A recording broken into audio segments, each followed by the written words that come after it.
It's a Top That Trade Day. Joining us now, Phil Flynn, a Fox Business Network contributor, and Alan Nuckman, an options trading pro. Here we go, guys, with our trader game we like to call Top That Trade.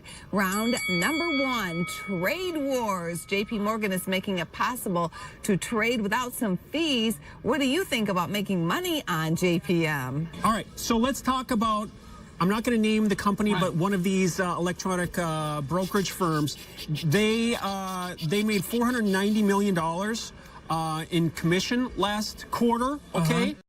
They also made $332 million in net interest and then $140 million in investment product fees. So those two added up to the same amount as they did in commission. So they make money on the money is what it comes down to. And so JP Morgan's going with that. Going with that model. JP Morgan, I target 135 on JP Morgan, which is 17% above. We've been trading between 105 and 120. So breakout on that target's 135. Up and away. Banks know how to make money. Yeah, but the bottom line too is JP Morgan has had some issues here, and to do this, you know, they're really trying to make a splash in a new market. Their goal, of course, is to get you in there, earn money off your interest, but at the same time get you familiar with their platform, so that when they raise the fees, you just stay with them. So it's going to go up to $2. Right, it's going to go up to $2.95 after the first year, but and then interest rates will be at 5%. Commissions maybe, shouldn't be a major factor in your decision-making process for where you trade. On to round number two, consumer crisis. Consumer sentiment has had its ups and its downs this year. Some analysts say when it's up, it's cause for concern. What do you guys think? I think it's something you want to watch. I mean, consumer confidence is coming off a record high. The Federal Reserve is a little bit worried about it. They're saying that the trade war concerns are actually hurting the people at the lower end right now because it's adding to inflation. So maybe that drop in consumer confidence is reflective of higher prices for gasoline and retail goods. But then on the other hand, when I hear that theory, I look at Walmart sales. Walmart sales were through the roof.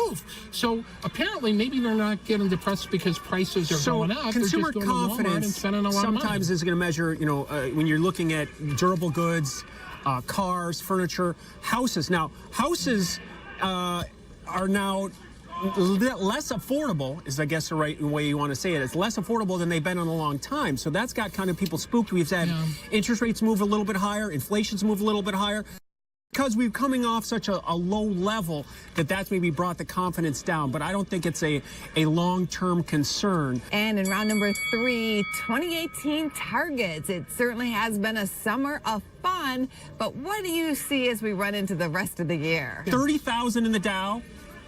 But not at year's end. I'm saying 1 year from now, because that's about 15% above where we are right now. So if we can do 15% again over the next 52 weeks, that brings us to 30,000 in the Dow. I think you're pretty darn close, and I'm going to hand it to you. This man has been the bull of all bulls.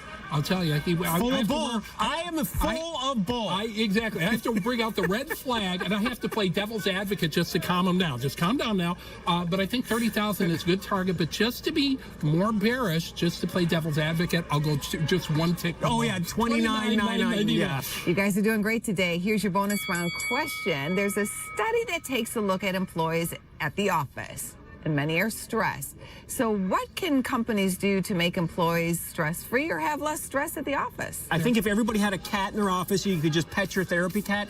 I think that would help you relax. You allow your employees to pet your hair, but that's not what I'm going to talk about. What I do, and I think this could be good, well, forget, I buy them donuts on Friday, but that doesn't count.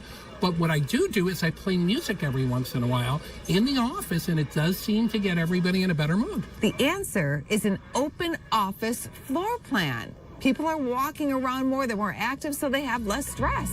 Great job. Thanks for coming on the show. Business First AM continues right after this.